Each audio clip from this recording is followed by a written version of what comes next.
La magie de cette rahma qui permet à l'humanité de se rencontrer, de se féconder, d'échanger, et dès qu'elle diminue dans une nation ou un peuple, alors nous nous interrogeons sur notre identité, qui nous sommes. Quand nous perdons la rahma, nous devenons personne. Avec la rahma, nous sommes le tout. Je suis moi et l'autre. La rahma me permet d'être moi et l'autre. Et la non-rahma me fait même oublier qui je suis. Car sans la rahma divine, rien n'est possible. Ni amour, ni amitié, ni fraternité, ni les bons usages, ni la bonne éducation, ni... Rien n'est possible. C'est avec la rahma que les civilisations se sont constituées. Celles qui étaient avant nous et celles qui viendront peut-être après nous. Tous les hommes ont puisé à cet océan. Et tous les hommes l'ont symbolisé. Même ceux qui ont construit des statues, allaient vers ces statues pour leur demander la miséricorde. Puiser chez eux la miséricorde. Ceux qui s'agenouillaient devant les pharaons, comme ceux qui s'agenouillaient devant le soleil, comme ceux qui s'agenouillaient devant les pierres, ce qu'ils recherchaient dans leur quête, c'était cette miséricorde, c'était cette rahma, pour se rassurer, pour devenir, pour faire partie du monde des vivants.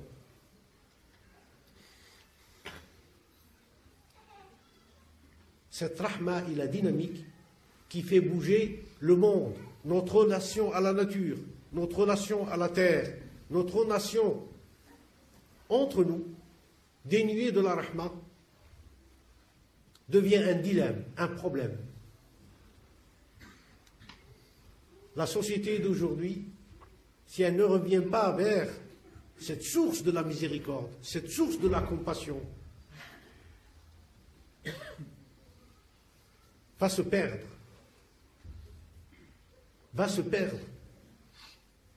dans un égoïsme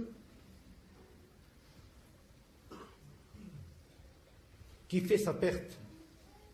Dès que la rahma nous quitte, je vous dis, nous n'avons plus de sens. Nous ne savons plus qui nous sommes et pourquoi nous sommes. Nous sommes là pour produire à notre tour la rahma. Chaque être humain est sur terre pour se prouver et pour vivre et faire vivre autour de lui la rahma muhammadienne. Cette rahma divine dont nous sommes investis, chacun, Dieu a donné à chaque être humain la possibilité d'être le transmetteur de la rahma.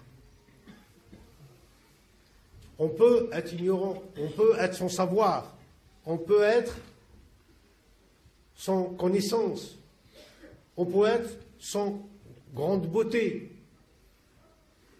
on peut avoir tous les tares du monde, on peut naître aveugle, on peut naître estropié, mais on n'est jamais sans la rahma. Tout être humain, même le plus handicapé des handicapés, a la rahma en lui. Celui qui ne sait pas marcher, allez vers lui, ou celui qui ne sait pas parler, ou celui qui ne voit pas, interrogez-le sur la rahma. On peut interroger de plusieurs façons. Et vous verrez qu'il réagira dès que vous-même vous mettez de la rahma dans votre action vers lui, il réagira vers vous par la rahma. C'est un automatisme comme nous dit la tradition, c'est une rariza, c'est quelque chose qui est en nous, qui nous a été transmis de génération en génération, et c'est elle qui donne sens à l'humanité et qui ne fait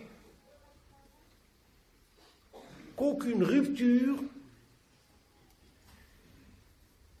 entre nous et ceux qui nous ont devancés. Comme elle fait la continuité de tous ceux qui vont venir après nous. C'est cette rahma, c'est cette miséricorde, c'est cette compassion dont le Coran dit « Wa ma arsalnaka ila rahmatin lil alamin » Nous t'avons envoyé que comme quoi? Une rahma pour les mondes. Donc ces mondes, on peut les situer à tous les niveaux. Le monde spirituel, elle est par excellence la source de tout, de toute connaissance, de toute vie, de toute réalisation. Dans le monde du savoir, dans le monde de l'intellect pur, elle est la lumière qui éclaire tout. Tous ceux qui nous ont laissé par leurs pensées les chefs-d'œuvre de l'humanité. Chez les créateurs, tous ceux qui ont laissé à l'humanité un héritage dont elle a profité sur le plan artistique, sur le plan industriel, le premier qui a construit le métier à tisser devait être quelqu'un qui avait la rahma. Celui qui a construit ou fait le premier chapeau pour que le soleil ne tape pas sur la tête des gens, l'a fait avec une rahma, c'est pour protéger, etc., etc. Celui qui a inventé la roue, il l'a fait pour faciliter le travail à ses semblables. Donc c'est par la rahma. Et vous verrez que la source de toute innovation spirituelle, matérielle, philosophique, sa source dans l'homme et dans la compassion, la miséricorde, donc dans la rahma. C'est pour ça que je souhaite que cette année qui débute aujourd'hui, à cet instant, soit pour nous l'année de la rahma. Qu'on puisse la vivre, la transmettre, en témoigner, parce qu'il n'y a que ça qui peut sauver le monde aujourd'hui. Les paroles, les discours, les actes, c'est bien. Parce que la rahma aime ceux qui font des actes de rahma. La rahma aime ceux qui parlent de la rahma. Mais elle est exigeante, c'est qu'on ne peut parler de cette rahma que si on la vit, que si on la partage au quotidien, avec nos semblables, nos proches et nos lointains. Qu'elle soit pour nous inscrite dans le visage d'un enfant. Que quand nous voyons un enfant qui nous rappelle cette miséricorde, qui nous lie à lui, cette rahma, ce rahim qui nous lie à lui. Ce rahim l'insani, ce rahim d'une humanité continue. Ce rahim qui permet encore aujourd'hui à des femmes de porter la vie, de porter l'enfant, de transmettre la vie. Ce rahim qui permet encore à des hommes et des femmes d'avoir la volonté de se lever tous les jours et aller à la quête de leur subsistance. Cette rahma qui permet encore à des gens de labourer la terre.